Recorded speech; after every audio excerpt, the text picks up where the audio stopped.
Iniciar hoje o livro de Esdras. O decreto de Ciro, capítulo 1.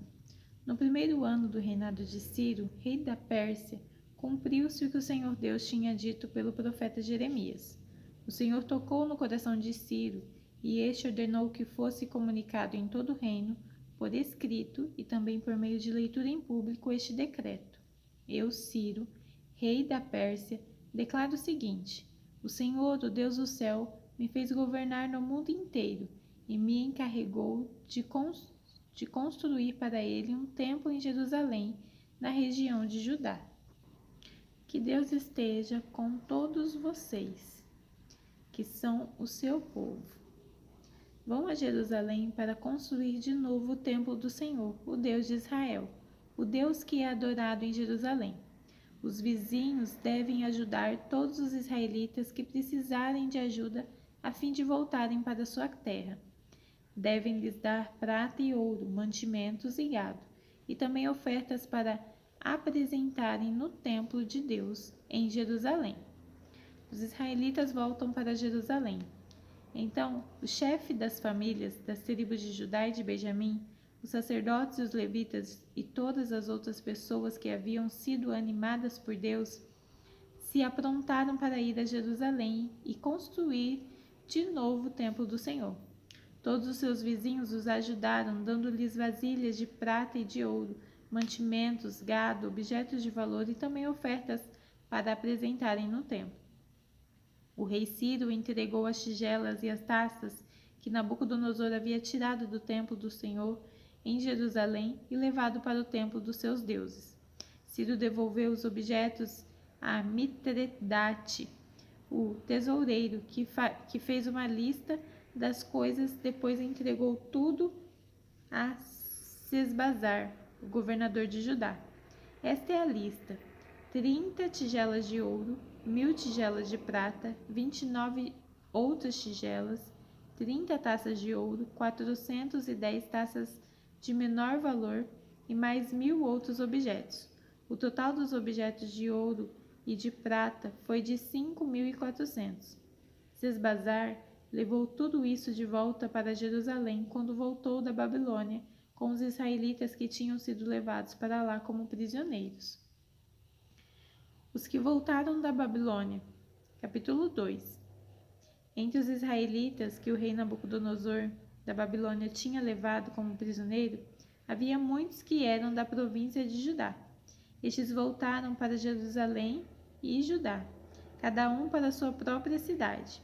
Os seus líderes eram Zorobabel, Josué, Neemias, Seraías, Reelaías, Mordecai, Bizã, Mispar, Bigvai, Reum e Baaná. Esta é a lista dos grupos de família dos povos de Israel que voltaram da Babilônia, sendo indicados o nome do chefe e o número de pessoas de cada grupo. Parós, 2.172. Cefatias, 372. Ará, 775. Paate-Moabe, isto é, os descendentes de Jesua e de Moabe, 2.812. Elão, 1.254. Zatu, 945. Zacai, 760. Bani, 642. Bebai, 623. Asgade, 1.222. Adonicam, 666. Bigvai, 2.056. Adim, 454. Ater, também chamado de Ezequias, 98. Bezai, 323. Jora, 112. Razum, 223. Gibar, 95. Também voltaram as pessoas cujos antepassados haviam morado nas seguintes cidades: Belém, 123. Netofa, 56. Anatote, 128. Asmavete, 42. Kiriat-Arim, Sefira e Beerote, 743. Ramai Geba, 621. Miquimás, 122, Betel e Ai, 223, Nebo, 52, Magbis, 156, e a outra Elão, 1254, Arim, 320, Lode, Hadidione, 725, Jericó, 345, Senará, 3.630. Esta é a lista dos grupos de famílias de sacerdotes que voltaram do cativeiro, sendo indicados o nome dos chefes e o número de pessoas de cada grupo. Jedaías, descendente de Jesua, 973, Imer, 1052, Pazur, 1247, Arim, 1017. Esta é a lista dos grupos de famílias de levitas que voltaram do cativeiro. Levitas, descendentes de Jesua, e Cadmiel, que eram descendentes de Rodavia, 74. Músicos, descendentes de Asaf, 128. Porteiros, descendentes de Salu, de Ater e de Talmon, de Acube e Hatita e de Sobai, ao todo 139. Esta é a lista dos grupos de famílias de servidores do templo que voltaram do cativeiro, sendo indicados o nome do chefe de cada grupo. Zia, Razufa, Tabaote, Queros, Sia, Padom, Lebana, Hagaba, Acube, Hagabe, Salmai, Hanã, Gideu, Gaar, Reaías, Rezim, Necoda, Gazã, Uzã, Pazéia, Besai, Asnate, Meunim, Nefizim, Baquebuque, Hacufa, Barur, Baslute, Beidá, Azar, Barcós, Císera, Tema, Nesias e Ratifa. Esta é a lista dos grupos de famílias de servidores de Salomão que voltaram do cativeiro, sendo indicado o nome do chefe de cada grupo: Sotai, Soferete, Peruda, Jaalá, Darcom, Gidel, Cefatias, Ratil, Poquerete, Razibaim e Ame. O total dos trabalhadores do templo e dos descendentes e servidores de Salomão era de 392. Havia 652 que eram dos grupos de famílias de Delaías, Tobias e Necoda, que voltaram da cidade de Tel-Melã, Tel-Hazar, Querube, Adã e Mir. Mas eles não puderam provar que eram israelitas por raça ou por parentesco. Os grupos de família dos sacerdotes de Rabaías, Coás e Barzilai não puderam encontrar registros que provassem de quem eram descendentes. Os antepassados do grupo de família de Barzilai tinha casado com uma das filhas de Barzilai, o Gileadita, e ficou com o nome do seu sogro. Eles não foram aceitos como sacerdotes porque não puderam provar quem eram seus antepassados. O governador mandou que não comessem dos alimentos sagrados até que apresentassem um sacerdote que pudesse decidir a questão usando o Urim e o Tumim. Total dos israelitas que voltaram, 42.360. Os seus escravos e escravas, 7.337. Cantores e cantoras, 200. Cavalos, 736. Mulas, 245. Camelos, 435. Jumentas, 6.720. Quando chegaram ao templo do Senhor em Jerusalém, alguns chefes dos grupos de famílias entregaram ofertas para tornar a construir o templo de Deus no mesmo lugar. Deram para o fundo de construção, de acordo com o que podiam, 514 quilos de ouro, 2.800 quilos de prata e 100 mantos sacerdotais. Os sacerdotes, os levitas e algumas pessoas do povo ficaram morando em Jerusalém ou ali perto. Os músicos, os serventes e os porteiros do templo e outros israelitas ficaram nas cidades onde os seus antepassados tinham vivido. Capítulo 3. o altar e os sacrifícios. Quando chegou o 7º mês e os israelitas já estavam morando nas suas cidades, todo o povo se reuniu em Jerusalém. Então o sacerdote Josué, filho de Josadaque, e os seus companheiros, os outros sacerdotes, e também Zorobabel, filho de Salatiel, e os seus parentes, construíram um altar de Deus, do Deus de Israel, para oferecer sobre ele os sacrifícios que manda a lei de Moisés, homem de Deus. Mesmo tendo medo da gente daquela região, eles construíram de novo o altar no lugar em que ele estava antes. Então começaram a oferecer sacrifícios sobre ele todas as manhãs e todas as tardes. Além disso, comemoraram as festas das barracas de acordo com a lei de Moisés, oferecendo cada dia os sacrifícios ordenados para aquele dia.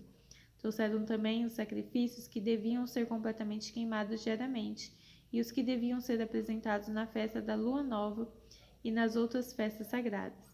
E ofereceram também aquilo que traziam por vontade própria. O povo começou a oferecer sacrifícios ao Senhor desde o dia 1º do 7º mês, antes mesmo que o templo do Senhor começasse a ser construído de novo. Começa a construção do templo. O povo deu dinheiro para pagar os pedreiros e carpinteiros, e deu comida, bebida e azeite para serem mandados às cidades de Tiro e de Sidom. Essas coisas foram trocadas por madeiras de cedro, que foi trazida por mar do Líbano até o porto de Jope. Tudo isso foi feito para a permissão de Ciro, rei da Pérsia. Com a permissão. E assim, no ano seguinte, ao dar sua volta, no 2º mês, os israelitas começaram a construir de novo o templo de Deus, que fica em Jerusalém. Zorobabel, filho de Salatiel, e Josué, filho de Josadaque, junto com os seus parentes, os sacerdotes e os levitas e todos os israelitas que haviam voltado para Jerusalém, pegaram firme no trabalho. Todos os levitas maiores de 20 anos foram encarregados de dirigir as obras. Josué e os seus filhos e irmãos formaram um grupo junto com Cadmiel e os seus filhos, que eram descendentes de Rodavias. Esse grupo dirigia os que trabalhavam na construção e que era ajudado pelos levitas do grupo de família de Hanadad. Quando os construtores colocaram os alicerces do templo, os sacerdotes ficaram de pé, vestidos com roupas especiais para aquela ocasião e com trombetas nas mãos. Os levitas descendentes de Asaf carregavam pratos musicais para louvar a Deus o Senhor, de acordo com o que Davi, rei de Israel, havia mandado. Uns cantavam louvores e agradeciam ao Senhor, e outros respondiam. Eles diziam: O Senhor é bom, e o seu amor pelo povo de Israel dura para sempre. E todo o povo gritava bem alto e louvava ao Senhor, porque a construção do seu templo já havia começado. Muitos sacerdotes, levitas e chefes de famílias eram velhos e tinham visto o primeiro templo. Eles choravam alto ao verem que os alicerces do novo templo haviam sido colocados. Mas os outros que estavam ali gritavam de alegria. E assim ninguém podia saber se o povo gritava de alegria ou se chorava, pois gritavam tão alto que de longe se ouvia o barulho.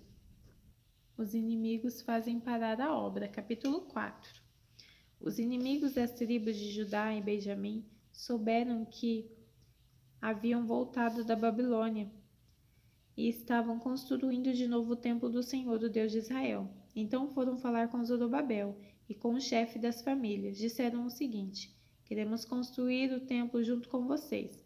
Nós adoramos o mesmo Deus que vocês e temos oferecido sacrifícios a ele desde o tempo de Esar-Hadom, rei da Síria, que nos mandou morar aqui. Porém, Zorobabel, Josué e os outros chefes das famílias israelitas responderam: Não precisamos que vocês nos ajudem a construir um templo para o Senhor nosso Deus. Nós vamos fazer isso sozinhos, como Ciro, rei da Pérsia, mandou. Então a gente daquela região fez tudo para desanimar os israelitas e para pôr medo neles, a fim de parar a construção. Além disso, deram dinheiro a certos funcionários do governo para que estes atrapalhassem os planos dos israelitas. E os inimigos fizeram isso durante todo o tempo em que Ciro foi rei da Pérsia, até o reinado de Dário, rei da Pérsia. Uma carta para o rei. No começo do reinado de Xerxes, os inimigos escreveram uma carta, uma acusação contra os moradores de Judá e de Jerusalém. Bislã, Mitredate, Tabeel e os seus companheiros escreveram uma carta a Artaxerxes, rei da Pérsia. A carta foi escrita em aramaico e traduzida para a língua persa. Reum, que era o governador, e Sinzai, o escrivão, também escreveram uma carta ao rei Artaxerxes contra os moradores de Jerusalém. A carta dizia: Esta carta é enviada por Reum, o governador, e Sinzai, o escrivão, junto com os seus companheiros, os juízes e todos os outros funcionários que são naturais de Ereque, da Babilônia, e de Susã, na terra de Elão, e junto com os outros povos que o grande e poderoso Assurbanipal tirou dos seus países e levou para morar na cidade de Samaria e no resto da província do Eufrates Oeste. A carta continuava assim: Ao rei Artaxerxes, os seus servidores da província do Eufrates Oeste escrevem o que segue: Ó rei, levamos ao seu conhecimento que os judeus que o Senhor mandou para cá chegaram a Jerusalém e estão construindo de novo essa cidade rebelde e má. Já começaram a levantar as muralhas e logo vão acabar esse trabalho. É bom que o rei também saiba que se essa cidade for reconstruída e se essas muralhas forem levantadas de novo, essa gente não vai querer pagar nenhum imposto nem taxas, e por causa disso o rei terá muito prejuízo. Como nós somos seus servidores, não queremos que o Senhor fique prejudicado. Por isso, sugerimos que o Senhor mande fazer uma investigação nos arquivos dos seus antepassados. Se fizer isso, descobrirá que Jerusalém é uma cidade rebelde e que desde os tempos antigos ela tem dado trabalho aos reis e aos governadores das províncias. Em outros tempos, tem havido revolta nela, e por isso ela foi destruída. Portanto, ó rei, nós estamos certos de que, se essa cidade for construída de novo, e se as suas muralhas forem consertadas, o Senhor não poderá mais controlar a província do Eufrates Oeste. A resposta do rei. Então o rei Artaxerxes mandou a seguinte resposta a Reum, o governador, a Sinsai, o escrivão, e aos seus companheiros que vivem em Samaria e no resto da província do Eufrates Oeste, saudações. A carta que vocês mandaram foi traduzida para a língua persa e lida para mim. Então mandei que fizessem uma investigação, e descobriu-se que, desde os tempos antigos, Jerusalém tem se revoltado contra a autoridade do rei e que ela sempre esteve cheia de rebeldes e criadores de casos. Reis poderosos reuniram ali e governaram toda a província do Eufrates Oeste, e o povo lhes pagava impostos e taxa. Portanto, deem ordem para que parem as obras. Essa cidade não será construída de novo, enquanto eu não mandar. Cumpram essa ordem com todo cuidado para evitar que eu tenha mais prejuízos. A carta do rei Artaxerxes foi lida para Reum, para Sinzai e para os seus companheiros. Então, todos eles foram imediatamente a Jerusalém e, ameaçando os israelitas com armas, os obrigaram a parar a obra. A reconstrução do templo. O trabalho da construção do templo havia sido interrompido e tinha continuado parado até o segundo ano do reinado de Dário, rei da Pérsia. Capítulo 5. O profeta Ageu e o profeta Zacarias, filho de Ido, começaram a dar aos israelitas que estavam em Judá e em Jerusalém mensagens que haviam recebido do Deus de Israel. Zorobabel, filho de Salatiel, e Josué, filho de Josadaque, ouviram as mensagens. Então começaram a reconstruir o templo de Jerusalém, e os dois profetas ajudavam.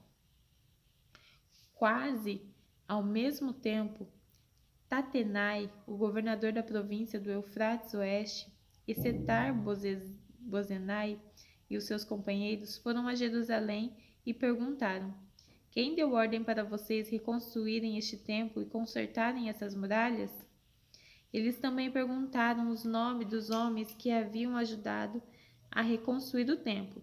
Mas Deus estava protegendo os líderes israelitas, e por isso os oficiais persas resolveram não fazer nada enquanto não escrevessem sobre aquele assunto ao rei Dário e recebessem uma resposta. O relatório que Tatenai e Setar-Bozenai e os seus companheiros mandaram ao rei foi este: ao rei Dário, que o Senhor governe em paz. Levamos ao seu conhecimento que fomos à região de Judá e vimos que o templo do grande Deus está sendo construído com um enorme bloco de pedra e que as vigas de madeira estão sendo colocadas nas paredes. O trabalho está sendo feito com muito cuidado e a obra está indo depressa. Então nós perguntamos aos líderes do povo quem lhes tinha dado ordem para reconstruir o templo e as muralhas. Também perguntamos aos seus nomes para que pudéssemos informar ao Senhor sobre quem são os chefes dos trabalhos. Eles responderam: Nós somos servos do Deus do céu e da terra, e estamos reconstruindo o templo que um grande rei de Israel construiu e terminou há muito tempo. Porém, os nossos antepassados fizeram o Deus do céu ficar irado, e por isso ele deixou que fôssemos conquistados por Nabucodonosor, rei da Babilônia, que era natural da Caldeia. O templo foi destruído e o povo foi levado para a Babilônia. Mas, no primeiro ano do reinado de Ciro, como rei da Babilônia, ele mandou que o templo fosse reconstruído. Também devolveu as vasilhas de ouro e de prata que o rei Nabucodonosor havia tirado do templo de Jerusalém e colocado no templo da Babilônia. O rei Ciro devolveu essas vasilhas a um homem chamado Sesbazar, que ele havia nomeado governador de Judá. O rei mandou que Sesbazar as levasse de volta para o templo de Jerusalém. Mandou também que reconstruíssem o templo no mesmo lugar do primeiro. Então Sesbazar veio e colocou os alicerces do templo. A construção continuou desde aquela época até agora, mas ainda não terminou. Portanto, se isso lhe agradar, ó rei, mande agora dar uma resposta aos arquivos reais da Babilônia, para saber se o rei Ciro deu ou não ordem para que este templo fosse reconstruído em Jerusalém. Depois, nos informe o que o Senhor quer que se faça a respeito desse assunto. Terminamos por hoje.